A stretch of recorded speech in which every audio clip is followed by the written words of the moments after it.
Roy Martin. Saya orang dari Palu, dari Sulawesi Tengah. Jadi dulu itu kalau mau nonton Roy Martin, mau nonton Widiawati itu kita ngantri di bioskop. Kalau mau beli, saya ingat sekali dan ini apa suatu kehormatan yang luar biasa saya bisa duduk bersama dengan dua legend ini. Sebenarnya awalnya kita mau presentasi ya, tapi itu sepertinya saya rasa kok jadi kayak suara pemerintah ya. Padahal menurut saya adalah yang perlu dilakukan di sini adalah bagaimana kita mengkolaborasikan 5 pentahelix yang perlu ada dalam ekosistem ekonomi kreatif, salah satunya adalah film.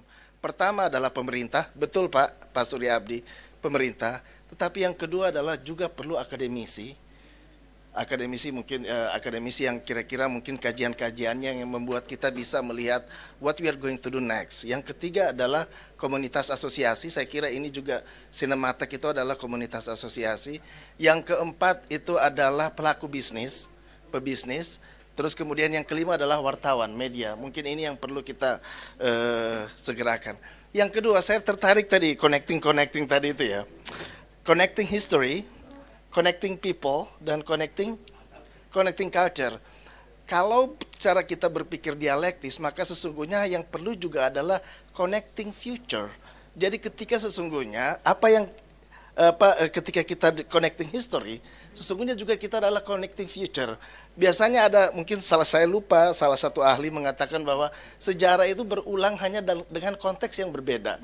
Jadi kalau sebenarnya kita connecting history, at the same time kita semuanya connecting future. Kalau cara berpikir dialektik ya. Kemarin saya ketemu saya lihat Pak Roy Martin mau tegur, malu rasanya di film Before Now and Then. Itu juga cara berpikir dialektis. Saya ingin cerita sedikit mengenai bagaimana kemudian rantai nilai yang ada dalam ekonomi kreatif. Mudah-mudahan ini tidak suara pemerintah tetapi suara kita bersama. Pertama adalah ruang kreasi. Kita perlu untuk membuat ruang-ruang kreasi. Apakah kemudian Cinematheque ini atau ruang Misbah Yusabiran ini ruang kreasi? Saya kira iya. Terus kemudian ruang produksi, bagaimana kita memproduksi sesuatu. Yang ketiga adalah distribusi, bagaimana kemudian produksi itu didistribusikan. Yang keempat adalah bagaimana dia dikonsumsi oleh publik. Dan yang kelima adalah konservasi, di mana kemudian karya itu kemudian menjadi inspirasi untuk kembali lagi pada siklik mulai kreasi. Tadi dikatakan bahwa Pak Adi, saya mau respon Pak Adi aja deh, karena lagi bulan madu nih ya. Gimana? Ada orang Kemenparekraf bilang kenapa yang tua-tua gitu ya. Ada tahap dalam rantai nilai, itu ada tahap konservasi di mana kemudian sebuah karya itu menjadi inspirasi untuk mulai lagi dari kreasi. Saya kira Unforgotten Action ini adalah wilayah konservasi. Kita membicarakan Wim Umboh, kita membicarakan bagaimana perjuangannya Roy Martin, bagaimana perjuangannya Ibu Widiawati, dan itu kemudian harusnya menjadi inspirasi buat sineas muda untuk kemudian berkarya. Tolong dong ditepukin. Jadi saya kira itu saja poinnya yang ingin saya sampaikan. Kalau yang ingin saya sampaikan bahwa juga adalah begini Pak Adi. Tadi saya bicara mengenai bagaimana rantai nilai ya. Nah, kalau dalam ekonomi kreatif ada yang disebut dengan ekosistem. Apa yang kita lakukan saat ini saya kira adalah bagian dari membentuk ekosistem. Ekosistem adalah keterhubungan sistem di mana kemudian rantai nilai yang mulai dari kreasi, produksi, distribusi, konsumsi, dan kemudian konservasi itu diperkuat. Oleh apa? Oleh pentahelix yang disebutkan tadi. Maka oleh sebab itu mungkin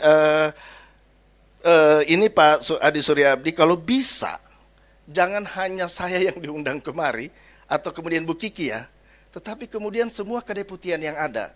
Karena deputi 1 itu bicara tentang riset Pak. Riset, mungkin Pak perlu untuk mereka deputi 1 diundang kemari Pak untuk bicara data-data yang ada. Misalnya berapa produk domestik bruto yang dihasilkan oleh film di tahun 2019. Mungkin itu menarik Pak. Mungkin ya. Terus kemudian Deputi 2 bicara bagaimana hubungan antar kelembagaan dan bagaimana program-program mereka dalam pengembangan sumber daya manusia. Deputi 3 kita minta untuk bicara bagaimana mereka membantu infrastruktur film. Mungkin masih ingat di zaman Bekraf dulu, kita membangun misbar kita bangun, itu kaitannya dengan infrastruktur. Deputi 4, kita bicara tentang bagaimana kemudian akses pembiayaan. Kita punya Akatara misalnya, terus kemudian ada Badan Layanan Umum, itu undang-undang Pak, undang-undang dan peraturan pemerintah yang harus dilaksanakan. Deputi 5, bagaimana pemasaran-pemasaran yang dilakukan, film screening film seperti kemarin itu dilakukan. Deputi 6 adalah event yang membantu FFI misalnya, dan Deputi 7 kami adalah produk, bagaimana kemudian penguatan produk. Saya kira itu saja yang dapat saya sampaikan.